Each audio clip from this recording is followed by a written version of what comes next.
Hey, everybody. Welcome back to your Full Crew podcast. I'm Dawn Soldai, one of your co-hosts. And I'm Mike Peel, your other co-host. We've got a great show for you today. I want to thank our sponsors, Rubric Law, SAIC, Drone Up, and Fixar for making it possible. We're going to be talking about some amazing articles today, starting off with measuring the planet's heartbeat with fiber optics, which is, I mean, those words together are just interesting in their own right? We're also going to be talking about the near space race, which is basically the technology race that's happening in low Earth orbit and lower. And that should be very interesting also. We're also at the end of the episode, so stay tuned for it. For our drone people, we're going to have an update on the FAA UAM ConOps 2.0. And somewhere in the middle of that, we're going to be talking about the Github lawsuit and what's happening there. We've got some great people to talk about these topics today, including Lindsay. Lindsay, you want to introduce yourself? Sure, thanks, Mike. My name's Lindsay Moreau-Verlaan. I'm a Principal Geomechanics Consultant with a company called RockEng Inc. And my background is I'm a Canadian mining engineer, so I'm very interested in geosciences, geo-earth sciences, and I'm excited to talk about monitoring that's super important for understanding more about our Earth. Well, super excited to have you. And then we also have long-term friends of Dawn, P3 Tech, and myself, Mary Caitlin. So Mary Caitlin, tell us a little bit about yourself. Thanks, Mike. I'm Mary Caitlin Ray. I'm a counsel in the law office of Crowell Moring LLP in Washington, D.C. Prior to joining Crowell, I was an attorney in the FAA Office of the Chief Counsel. In my practice, I focus on the legal implications of emerging technologies in the aviation space, specifically drones, eVTOLs, and now more increasingly commercial space and near space issues. So I'm excited to talk about this new frontier on the podcast today. Awesome. And thank you for joining us. We're going to head on over to our first article. So we've got some great dense articles to talk about today. Lindsay, you want to tell us about your article and why you chose it? Yeah, sure. So the article that I selected was about fiber optics and using fiber optic technology to monitor underground or like difficult to get data from. And the reason I selected this article is, as I mentioned, I'm a mining engineer and I do lots of design work for underground. And really important for that is stability. We have underground miners and people who go underground. And in those designs, I need to make sure they stay stable and safe. In the article, it talks about that we have tremors underground, we have volcanic activity, there's all kinds of things that happen. The Earth is constantly evolving and moving. So that impacts designs that I do in my everyday professional life. And often I need to have a way to monitor and figure out what's going on underground. It's very typical to have seismic monitoring, and they talk about it in the article too, where it's a single point where we can collect data from a single point. And that gets you, a little bit of the story, but an opportunity to collect data over miles along a single line is so much more rich to get a better understanding of exactly what's happening, how things are moving underground, how the stresses or pressures are changing underground. So the article talks a lot about its implications for, in the civil world from, say, earthquakes or volcanoes, but I want to talk about it in a mining perspective. It wasn't particularly mentioned in the article, but in my everyday life, I'm constantly collecting data and finding a better way to get more improved data to improve our designs. So I thought that article, I was like, is there a way we can take that fiber optic technology and apply it to our underground mining to make it safer and have improved designs? Yeah, it certainly seems like a new level of resolution of data that you could get and feedback and insights.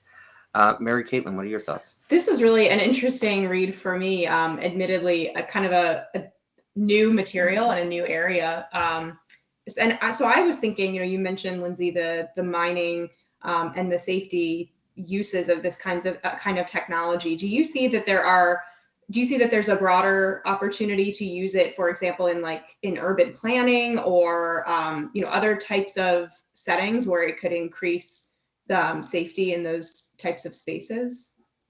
I think there is. Like, I know for civil applications, we're doing tunnels, right? We do tunnels for highways, for all kinds of rail transportation, and they need to have a certain factor of safety. So they're designed to have a certain amount of capacity to support a particular amount of load. But the load in the ground, underground, can change because the ground is continually changing. We need to be able to monitor that. And if we can put in some of this fiber optic technology anywhere we have any kind of underground excavation, it definitely gives you that next level of safety because you're constantly monitoring along a full line as opposed to a single point. So I think there's applications for urban settings specifically in an underground area. And lots of those big cities now have subway systems, tunnels, all this underground infrastructure. I think also where we have dams, hydroelectric dams, any of that kind of infrastructure could also benefit from this kind of sensing technology. Interesting. Kind of reminds me Yeah, of, I mean, one of the for initial applications people talked about for small UAS, the 3Ds, right? Don and Mike, the dull, dirty, dangerous jobs that, the integration of drones was intended to, improve the safety of performing those kinds of tasks. This kind of reminds me of that framework. I think that's a great point. I just wanted to touch on it because drones and using underground LiDAR, that's something we always want to try and do too. But the 3Ds, I think you called it, are very challenging underground. It's extremely dark. It's extremely dusty. We send a drone in and they need to be able, it seems like they have to have line of sight to be able to operate, the ones that I've seen underground. So we can't capture the data we need. Whereas this fiber optic, if I drill a hole as long as I can get, I don't know, half a mile or maybe I can get a mile and put that fiber optic, I can collect data throughout that entire zone, which I can't get a drone into. Through the rock, it's extremely hard to get data because there's no actual space to put anything into. So I want to measure waveforms that are traveling underground through the rock, and this seems like an excellent type of technology to do that. yeah, absolutely. Especially just even going back to the urban planning thing, one of the things that you're seeing is cities that are taught in geography class ever since I think 2004. So basically, as the internet starts to grow, more pictures of those places become available. They're seeing a giant influx of populations from rural areas. And this is true the whole world around. So if it's one thing to build up, but even if you're building up, you need to know what's going on underground, but you also need to be able to plan underground transportation for all of those new citizens in those places. So it's kind of exciting that you have a new tool at your disposal now, especially for what seems like are nearly unreachable areas at current. Don, what's your Yeah, take? I wanted to talk a little bit about this technology because, like Mary Caitlin said, this was kind of a new thing for me as I read it.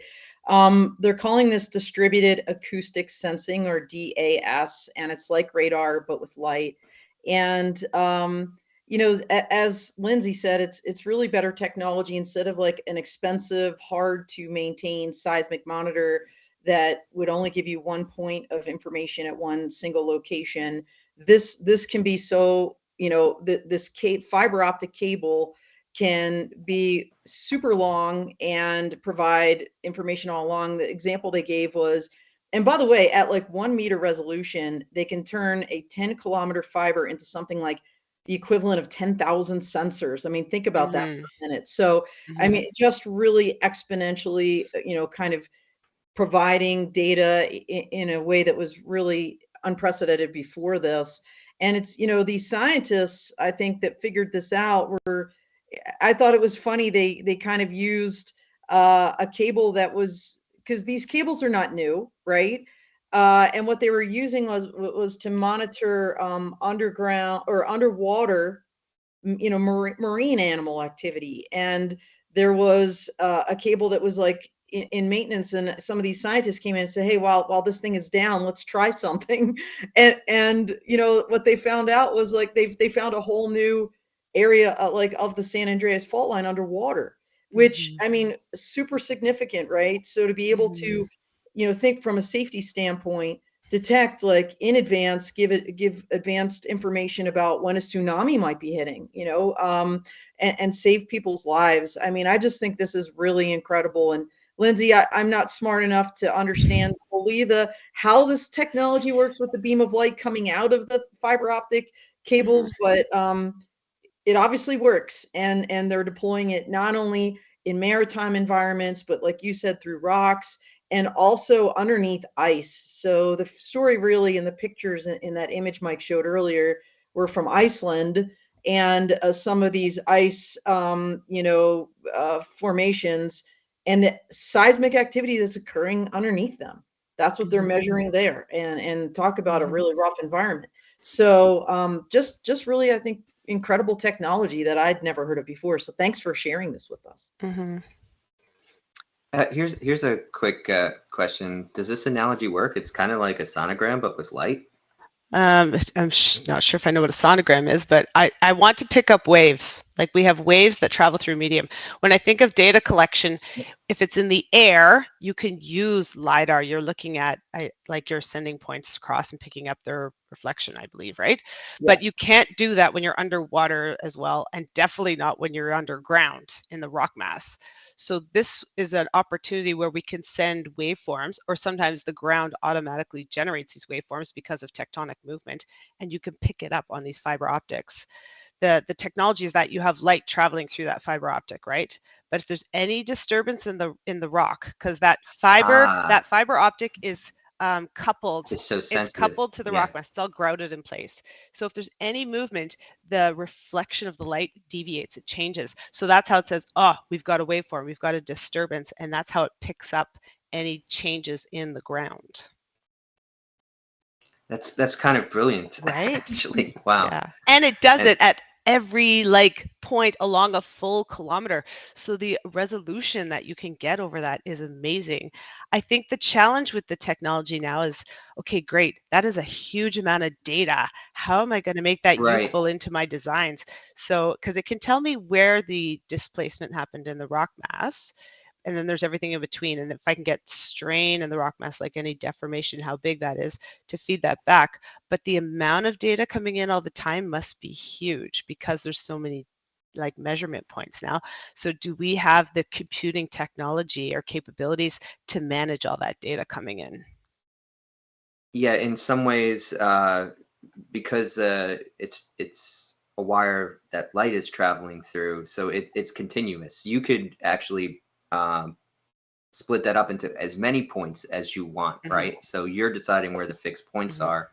But then in terms of the data load, you're right. And actually, you're probably not, it's going to be a couple years worth of testing that takes to figure out what is actually insightful and is a sensible use of compute power versus what are we just brute forcing and just wasting energy on. So these are things to, I guess, pay attention to. But if we look back on drones for, 8-10 years ago, what was available for 3D mapping was pretty rough.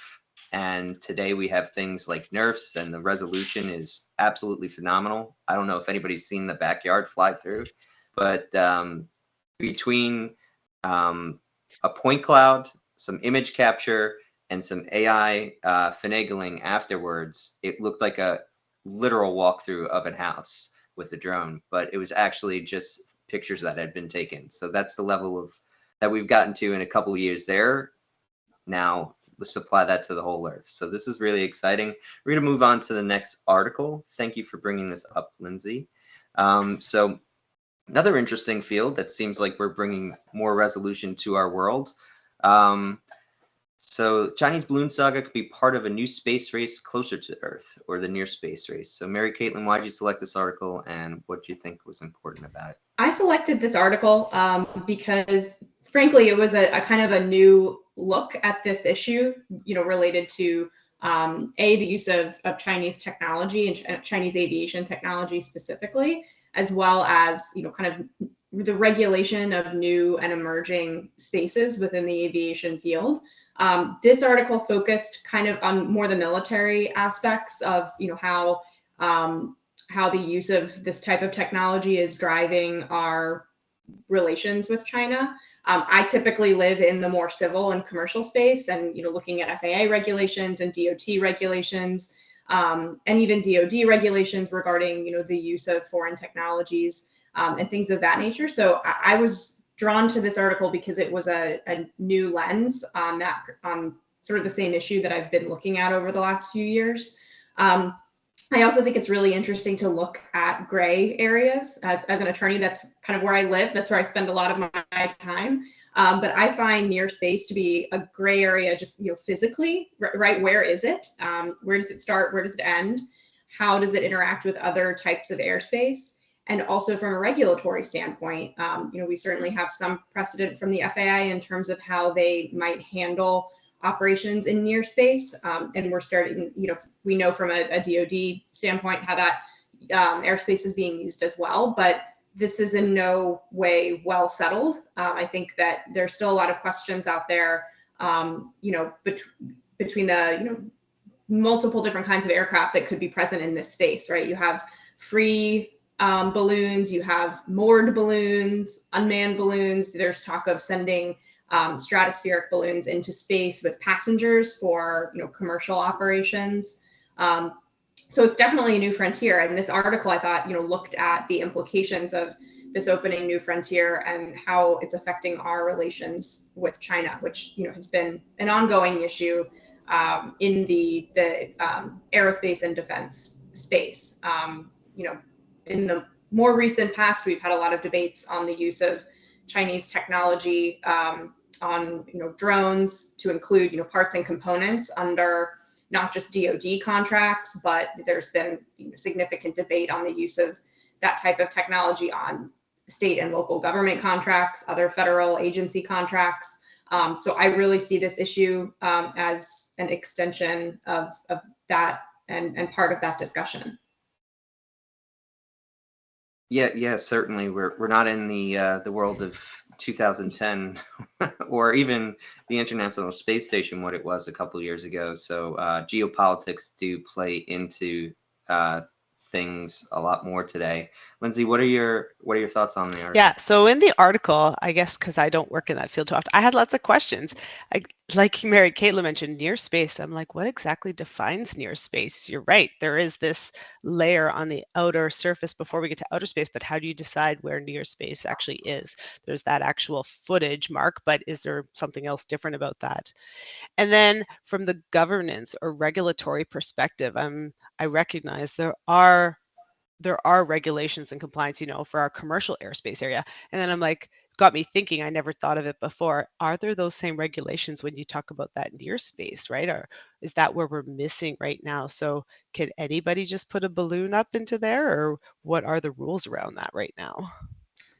Well, from an FAA perspective, there's certainly regulations of putting pretty much anything up into the air, right? And the FAA is expanding its claim of jurisdiction over really anything considered the navigable airspace. And because technology continues to evolve, not only in the near space, but also in the unmanned aircraft space, what is now navigable is much broader than what was navigable, even in the recent past. So we now have products that are considered aircraft that can navigate down, to the blades of grass. And so, the FAA has been asserting its jurisdiction from the blades of grass upwards.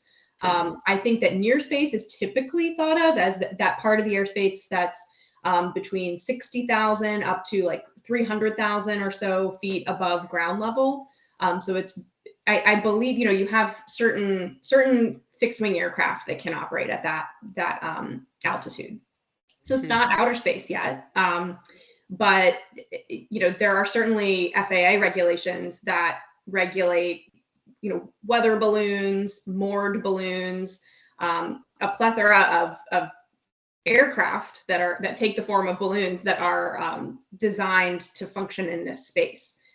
They have, there's a separate part of the FAA regulations. It's typically part 101, I believe, that addresses balloon operations. And a lot of those are, weather balloons or other data gathering balloons, not unlike the one that, we all saw, I think it was February 4th, that was determined to be a Chinese balloon that was making its way across the US. So I think, before that hit the headlines and was on the news cycle 24/7, a lot of people hadn't given a lot of thought to near space and stratospheric balloons. But here we are. Mm-hmm. Yeah, I was going to say, so, Class A airspace ends at 60,000 feet. So, this is a really interesting regulatory area I'd love to get into. In fact, next year, Mary Caitlin Ray, at our Law Tech Connect, I'm absolutely having a space panel because I don't think people realize how connected, number one, everything is to space, right? Our GPS satellites are up there in low Earth orbit. So what I thought was really interesting about this, well, number one, I've got a military background, so this was right up my alley, but I thought there were just so many interesting nuggets in here. The fact that there's this commercial military fusion in China, that the two guys making these balloons for China, right, are now part of the government. Shocking. And they started this 2018 Chinese Honggu. Well, yeah, I think that's how you pronounce it. HONGHU program, which I guess means swan, focusing on near space technologies and these particular balloons. The other thing I found really interesting, and I'm channeling Don Bershaw from True Weather Solutions right now, this is all about weather monitoring in some respects. So there's a surveillance aspect. Absolutely. You can collect data about what's happening on the ground, like what are those military people doing at those bases down there? But the connection I had never made, which is really interesting and makes a lot of sense, is this connection to collecting weather data there. Why? Because between 60,000 feet and this 330,000 feet before you hit outer space corridor, let's call it, that's where the hypersonic missiles are going to go. And you need to know what the weather is going to be there. So, because that will impact the flights of those missiles. So the connection to hypersonics is one that I never made until I read this article.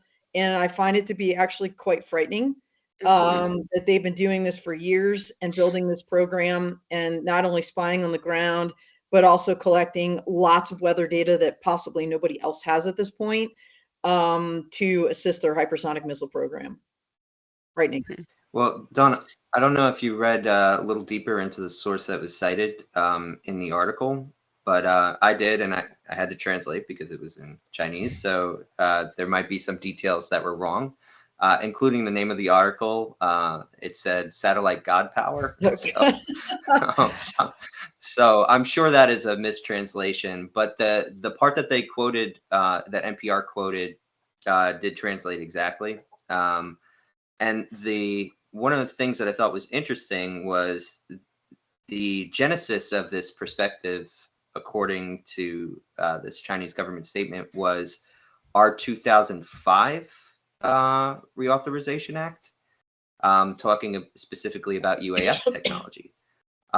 So what the strategy was basically looking at what's an opening where we can develop affordable technology and still gain ground on whatever the United States mission is in this space.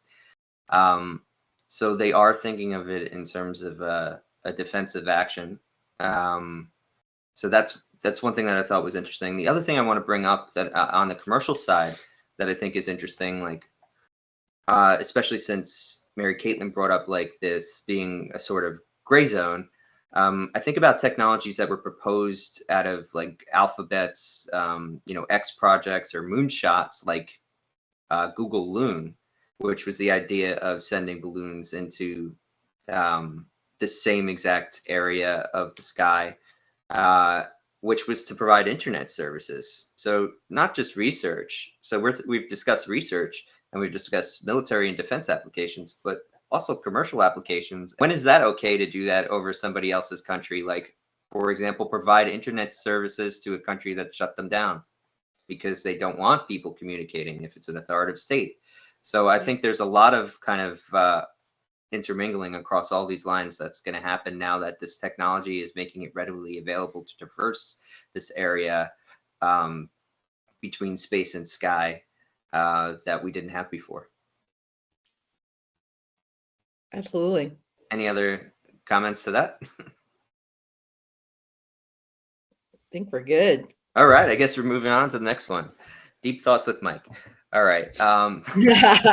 Hey, Mike, since we're kind of at that midpoint, did you want to do our little thank you to our sponsors? Yes, I do want to thank Rubric Law, SAIC, Fixar, and DroneUp for sponsoring the show and making this all possible. Again, I want to thank the audience for participating. So Jason Sewer, great discussion. Thank you, Jason, and nice to see you again. So I think we saw him on Dawn of Drones last week or the week before. So thank you for tuning in as always. Moving on to the next piece. So actually, I'm going to be asking a lot of questions. So supposedly there's been progress on the GitHub lawsuit. For those of you who don't remember what this was about, essentially people who produce code often post it publicly on GitHub. It has a open source license, but that does not mean necessarily that you can use that work without attribution. And it also does not mean that you have full license to do with it whatever you want. But GitHub as a company decided to do data analysis on all of the code on their network using AI to produce a tool called GitHub Copilot, which I like to use. So the outcome of this lawsuit is very significant for me. But those coders felt like their work was being used inappropriately and outside of the way that the license had described. So they have now sued GitHub and its parent company, Microsoft, and also the contractor who did this work, which is OpenAI, which I believe also might be a giant partner with Microsoft now too. So things are moving forward on that. So my questions actually pertain to two aspects that the judge recently rejected. So the defense tried to dismiss these motions. The plaintiffs claim that the codex's capacity to reproduce code represents a breach of software licensing terms, and also that this is a violation of Section 1202B of the Digital Millennium Copyright Act. If you've ever heard the term DMCA or DMCA takedown, that is the act that is in question. That Copilot and Codex reproduce copyrighted code without required copyright management information, author title, owner, terms and conditions, and so on.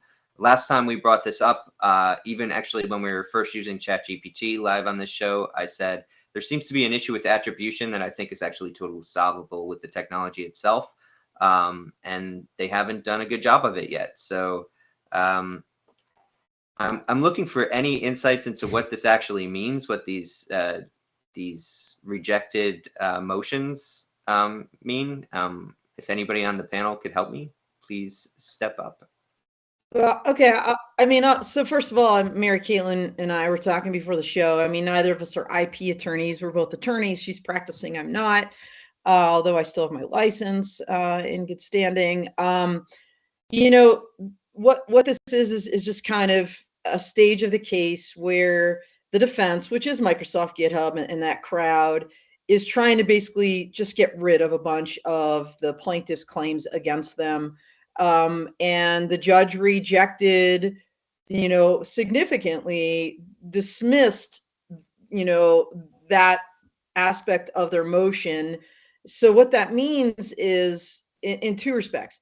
That means that the plaintiffs, the people suing Microsoft and GitHub, are able then to proceed for sure on at least two aspects of their case, which is that the code represents a breach of the software licensing terms, and this DMCA aspect, Mike, that you just mentioned, that this attribution aspect, right? That this violates the DMCA because you're grabbing people's code and you're not really giving them credit for it, and that violates, or so they say, a portion of the statute. So there's a whole slew of things that the plaintiffs or the people suing through at the companies, and what the judge did with those, which was a semi-win for Microsoft, but not really, basically said, hey, look, there might be something here, but I'm going to send it back and let the plaintiffs, again, those suing, Kind of perfect rewrite it. those, like explain a little bit more. Like, in other words, the judge didn't outright dismiss these. He's given them a second bite of the apple to say, is there any there? And these, a lot, like contract interference, fraud, false designation of origin, unjust enrichment, unfair competition, breach of GitHub's own privacy policy in terms of service, and violation of the California Consumer Privacy Act, something we talked about last week at the Law Tech Connect. Mary Caitlin was on that privacy panel with Vic Moss and Kenji Sugahara and some other amazing folks, Cam Shell from Dragonfly. So the CCPA, very broad provisions about privacy, and gives companies and individuals a lot of different rights when it comes to their information. And the last one is negligence, and that's just a straight up, you had a duty, you breached it, and there's damages here. There's a causation and damage. So that's a lot. I mean, that's a lot to defend against if you're Microsoft and GitHub. Now, clearly they've got an army of attorneys, but the folks on the other side of the fence are now honing these claims, and they may very well survive. So they haven't been outright dismissed. They have that second bite of the apple. So I think from a kind of keep your eye on this standpoint, there's still a lot to be resolved. And these are the key claims, right? These are the ones that have huge significance. And so imagine, the CCPA piece of this. People should be watching that carefully, because when you think about code and you think about AI and this whole attribution issue and people's information and how that's going to play into the CCPA, holy shnikes, my brain is exploding. Mary, right? It's a lot. I mean, and we'll see. I think the next step, we'll see what's going to be included in the amended complaint. But this seems to me to be the first test of the legal boundaries of this type of technology. And if it's successful, it has the potential to put the brakes on further development of this type of software, I think. Yeah, or even use of it, right? So, for example, what we're doing here on YouTube, this is our IP. We've created it, right? And the current YouTube license understands it that way. But if YouTube was then to sell a product where you create your own creator that's based off of the amalgamation of Dawn, Mary Caitlin, and Lindsay, why wouldn't that be a violation of our copyright? I mean, and those are the ways that this tool can be used. Basically, anything you do in public can be analyzed by an AI tool and reproduce a result that's at least analogous.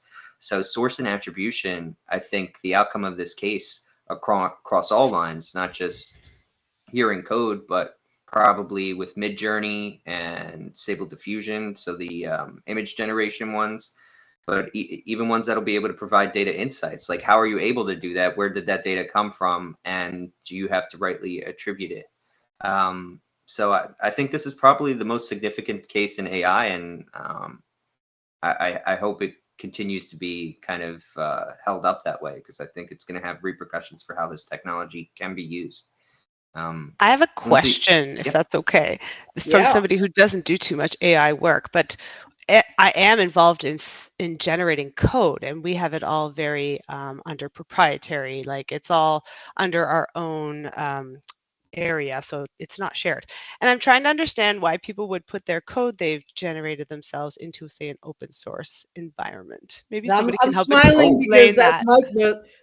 Mike works very closely with the Drone Code Foundation and the open source group. So go ahead, Mike. Yeah, so open source is important sometimes for industries to even be able to thrive. And in the drone space, it's been kind of simple. There wasn't an established code base that could provide all of the safety options, regulatory compliance that would be necessary for the hardware. So by creating kind of a baseline with the open source base that everybody shares into, you're raising the stability of the entire ecosystem. Linux is a good example of that, and that's why you see Linux used in cloud servers today, or even in the menu at your local restaurant. That's more likely to be Linux now than Windows. Why? Because when it breaks, it's not Microsoft saying, well, we wanted to do before our business purpose something else, so now you're screwed. you could rely on that minimum viable standard. So it's really important to the evolution of especially new tech spheres. The other thing is just security. So when something's proprietary and nobody knows how it works because you built it, when it fails, now we're all at risk for it. So you know, there's certain requirements for disclosure in other avenues of life. This is basically just like a community disclosure. This is what the security infrastructure looks like. Everybody can work to solve this problem. Everybody can try to do penetration testing on it to try and hack through it and show like, oh, well, we need to bug fix there. Or, and then there's also just the benefit that large communities of coders actually produce better results than small people working on a problem, because it's basically you'll pick out issues that you would not occur to you and your internal team, especially under the pressure of market forces.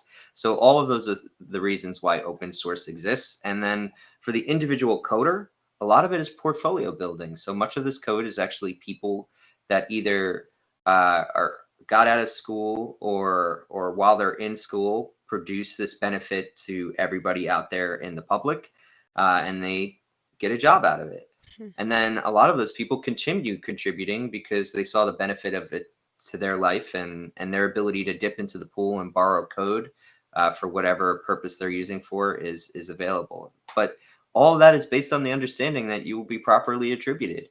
So if you do that, that completely destroys that. And then people won't produce code that can be shared and used by all. It makes us less secure, and it also can stall the evolution of an industry because it becomes little individual islands of work, just private corporations, and that's all. So those are kind of the reasons why open source exists and has thrived, because it's about a 40 to 50-year-old principle now.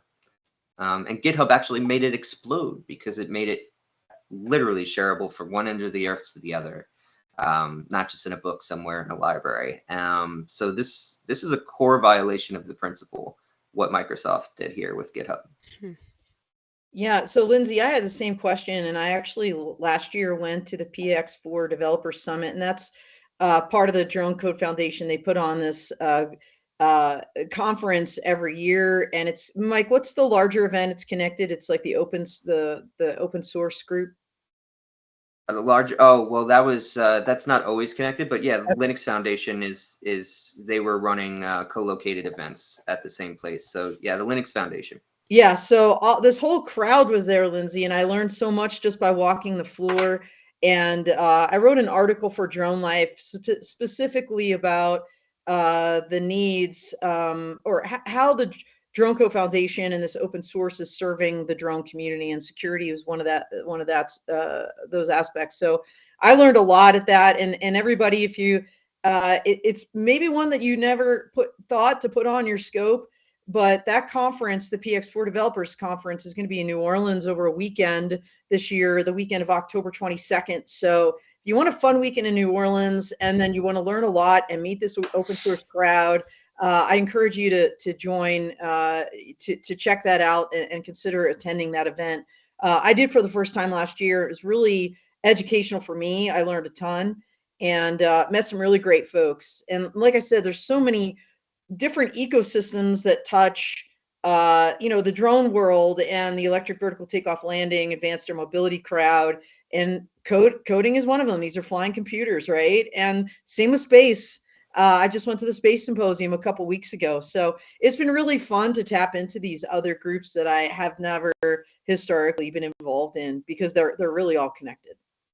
Yeah, if you want to see technology ahead of the curve in the drone space, like I always get an idea as I watch these really, really masterfully intelligent people converse at this conference about what problems they're trying to solve, and those are the solutions you'll actually see a couple months out or a year out. So this is my dirty secret and how I know what's going on in the drone space ahead of time. So anyway, speaking of the drone space, or just automating the skies in general, the FAA's Concept of Operations version 2.0 for urban air mobility So we finally made it to 2.0. What does that mean, Don? Okay, so we made it to 2.0 and I'm shaking my head. So this came out at the end of April with kind of very little fanfare, honestly, and maybe there's a good reason for that, because as I read it, and it's about 42 pages long, including, the table of contents and the appendices and whatnot. I don't know that there's a lot of there's some terminology changing, but let's put it this way. 1.0 came out in June of 2020. In that same exact year, Europe, EASA, put out their use-based regulation. I'm underlining the word regulation, okay? So let's talk about what a ConOps is and what it isn't. And this document is very clear about what it isn't. It's essentially a description of a future state of what they hope it will be. This is really not prescriptive. It's aspirational and it's dynamic, which means that, hey, maybe there's going to be a 3.0 at some point. But what does this mean for the people that want to fly, quote unquote, air taxis or the electric vertical takeoff landing? It gives them a little bit of an idea of what the future could look like, but it's not regulation. It's not a notice of public rulemaking. It's not even certain like this will be the final version, right? Like this is like, hey, we've been talking to a lot of people, this keeps evolving, so this is what it might look like. And some of the new words that are thrown out here, so people are in the know, this idea of a cooperative operating environment in the sky, right? So you'll have your UAS traffic management, that'll be the low altitude traffic management system that's not necessarily connected to air traffic control. It's going to be very privatized. That's going to control the drones, that again does not exist yet, that is also in its own ConOps.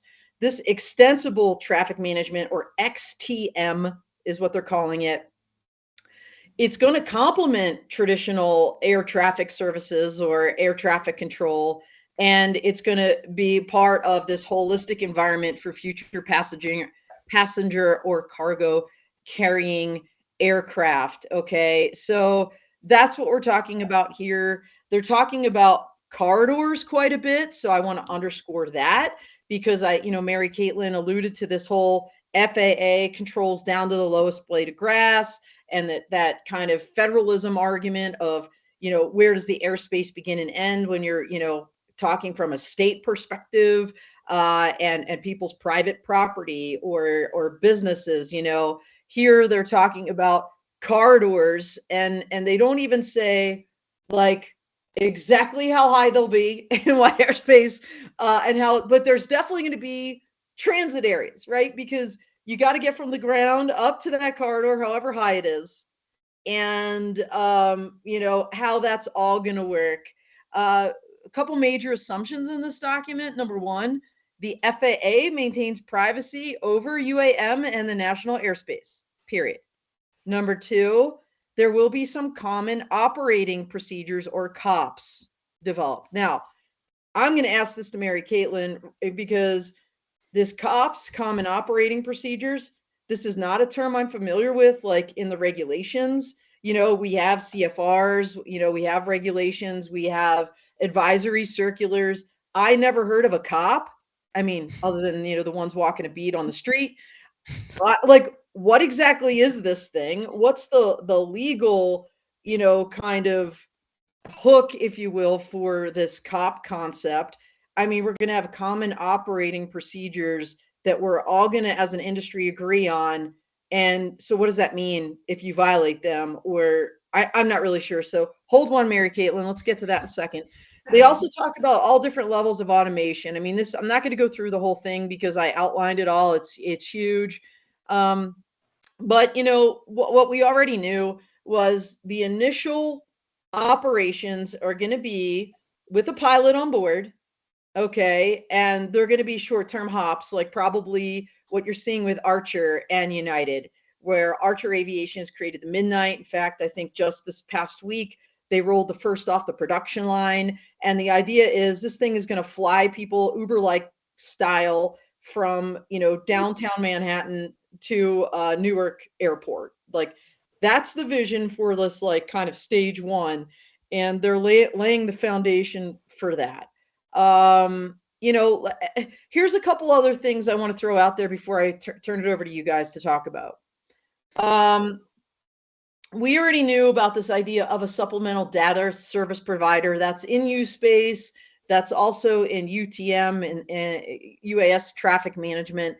It's this idea of auxiliary kind of providers, like for specialized weather, as an example, or terrain or obstacle avoidance. They're going to plug into this larger federated system that's going to be largely privatized, right?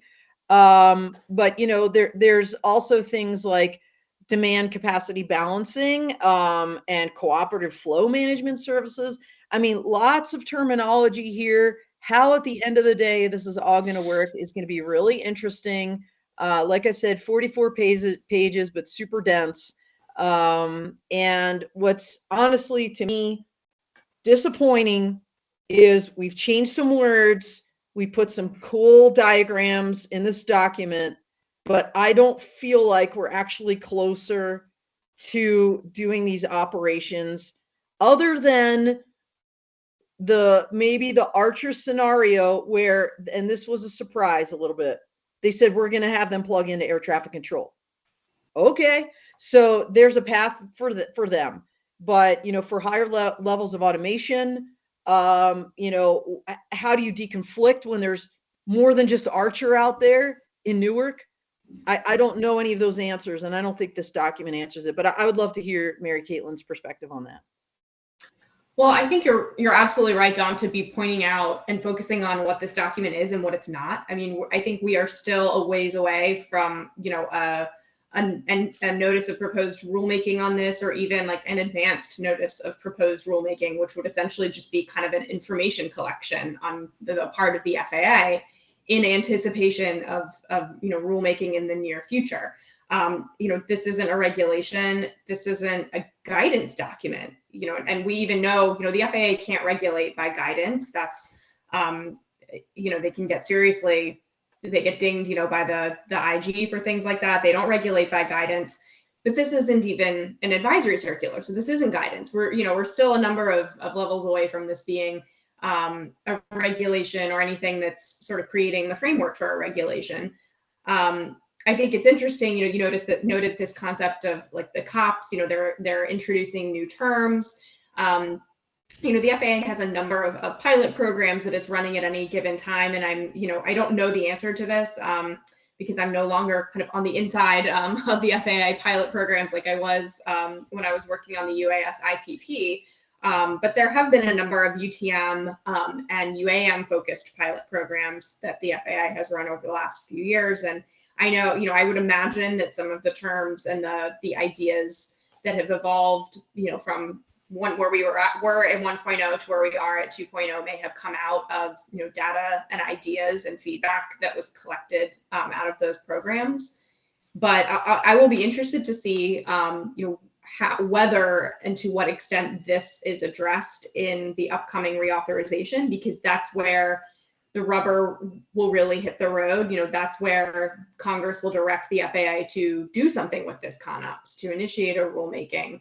And while as we know, we were just talking in Denver about this, about it's Section 229, the critical infrastructure designations for UAS flights, it could be years before the FAA actually initiates rulemaking, even if it is ordered, you know, in the upcoming reauth by Congress to do so. So I think we're a ways off. I think that the privatization of the management is particularly interesting to me, having lived through a couple of iterations at the FAA where we have actually thought, you know, oh my gosh, we are on the precipice of the possibility of privatizing air traffic control, you know, not just not UTM, but actual air traffic control. And there were a lot of constitutional issues that were raised in the context of that, you know, among them, you know, whether air traffic management is an inherently governmental function. So I would imagine that those types of challenges will come up, you know, when we're actually at the implementation stage for this system. I never would have thought about that, but you know, that makes an abundant amount of sense. And you know, I'll tell you, and I'd love to get Lindsay's, you know, she's really outside of this community to her thoughts as she's listening to this, but that, I don't see how these companies can survive, Mary Caitlin, like, because there's so much uncertainty. Like, why would I ever say I'm going to be one of these traffic management companies for eVTOL when we don't even know when that's going to be possible? Well, I mean, yeah, doesn't general UAS traffic management have to be kind of worked out before we could feel safe with urban air mobility, and then offloading that to private companies to manage? And where do they get their data pool? Are they responsible for their data pool, and who certifies that data pool? And I mean, you saw this with like the Lance authorizations. It seemed like there was an entire ecosystem of startups that were just there to authorize drone flights going off. But where's that data coming from that authorizes the flight? The FAA, so what was the value proposition for those companies that they could actually sustain a business? and we saw a lot of them shutter, right? They closed their doors. Oh yeah. Yep. Yeah, or got absorbed into companies where that tooling is useful for an actual business case. Yep. So I just want to clear acronym soup. So just in case that helps anybody, UAS, unmanned or uncrewed aircraft system. UTM is UAS traffic management. UAM is urban air mobility. The U is not related. AAM is advanced air mobility, which is the entire category of big drones, as we'll call them, not just in urban environments. So, Lindsay, what are your thoughts on urban air mobility just in general, now that you have this alphabet cereal in front of you? Yeah, this was a very interesting piece of work that I read. And from my engineering background, we always think about risk and risk assessment. And when I read through this, I'm like, ooh, there's lots of red flags for me on a risk perspective. And Mike, I heard you talk about the value proposition. There's risks to those companies coming in as private operators potentially on some of these things, because you're right, they're not going to have any data. And when they assess, which they should be doing, the risk from a value and a safety perspective, how are they going to properly gauge this? I feel they're going into something that might be considered a higher risk business for them. And then I was also reading it from the perspective of, if we are going to proceed here, we need to keep the risk levels very low for our public. These things are operating in urban environments. And I'm like, I didn't see very much wording in here that talked about when we're doing regulatory pieces, really focusing on the risk and the safety and doing everything we can to make sure people are safe. And maybe it was buried in there and I'm not as familiar with the terminology, but I would want to make sure any regulatory governance, anything we're doing about this urban air mobility framework is really centered on the risk to our public and making sure everybody's safe that's using these systems and maybe underneath these systems that are up in the air. You raise a great point, Lindsay, and I love your perspective because it really is like almost from just a pure member of the public that doesn't have any other insider background into this kind of new technology and because we're just so knee deep in it, the three of us. You're right, safety is inherent in all of this, but I'm looking at my notes here and they're pretty extensive, and I did a lot of copy and pasting, and I didn't see the word safety a lot in that document. Now, I Googled, I tried on the for front page. Oh, you did? Right? I did a find safety and oh my God, that think about that. And it's usually the only thing we talk about, right, it's Dawn? safety. When Safety. These things come, right? Yeah. And it's inherent in everything they're talking about in here. But you're right, a document like this that is aspirational, that is like, this is what this is going to be and how it's going to work, and to not include the word safety in it one time, wow, that was a big miss. And honestly, thank you for pointing that out, because you are, like I said, you're coming at this from not only an engineering perspective, but just as a pure member of the public, saying like, wow, I'm kind of concerned, like, how are you going to protect me as I'm walking on the street underneath this thing flying over me, or in a commercial aircraft that's sharing this cooperative airspace, with the same vehicle. So good on you. Great point right there. Dawn, I think all of this, every point that everybody brought up, speaks to how conceptual this specific part of the automated systems industry is still. Yeah. right? Because if they felt that they had enough certitude to put in safety requirements here, I'm sure they would have, right? At least to plant the seeds for later discussions as there's, it moves on later in the process. Any insights on that, Mary Caitlin, before we kind of close out?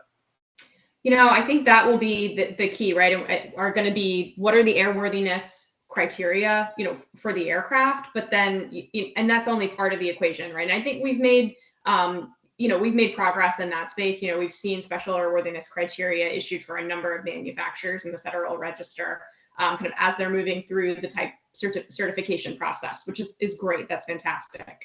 What needs to come next are going to be the operational regulations. And I think that's where we'll really start to see more focus on safe operations, because it's going to affect, everyone that's sharing the airspace. So I'm also, thank you, Lindsay, for pointing that out. I'm surprised sort of at the lack of references to safety there. I know, the FAA safety record is hard won. So I know that was top of mind while they were writing it, but it didn't come out that way. Well, and frankly, they're putting in assumptions in this document, then that should be one of the assumptions. That like everything in here is like hinges on safety. That would have been like one sentence, and that would have been the critical sentence.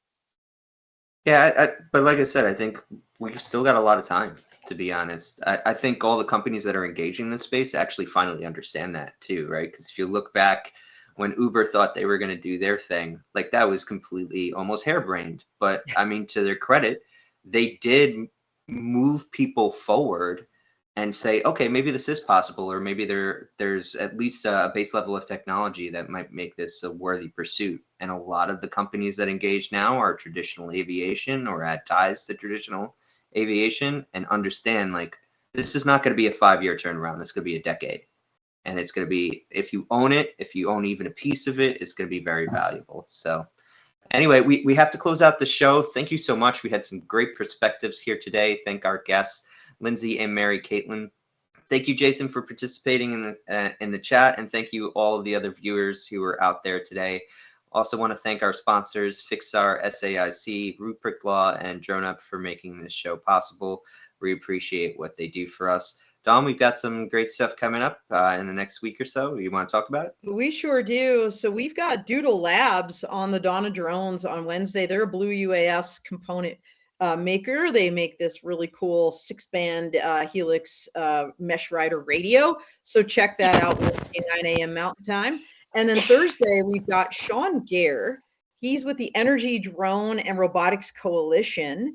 And he'll be talking about what's happening with robots and drones in the energy sector on Thursday in our clubhouse, 11 a.m. Mountain Time. So be sure to join Drone and Sean for that. And then, they're having a big 7th annual summit in Houston, Texas in June. So mark your calendars now. We've got a Law Tech Connect Energy Edition. Mary Caitlin and some of her colleagues are going to be a part of that. Also sponsors of that program. So please join us in Houston. I've got free passes. DM me. If you're listening to me, no strings attached. And let's see. Next week, instead of doing our full tilt, we are going to be live from the Commercial UAV Congress in Washington, D.C., noon Eastern Time, 10 a.m. Mountain. So check that out. So great stuff coming up, Mike. All right. And we are out here.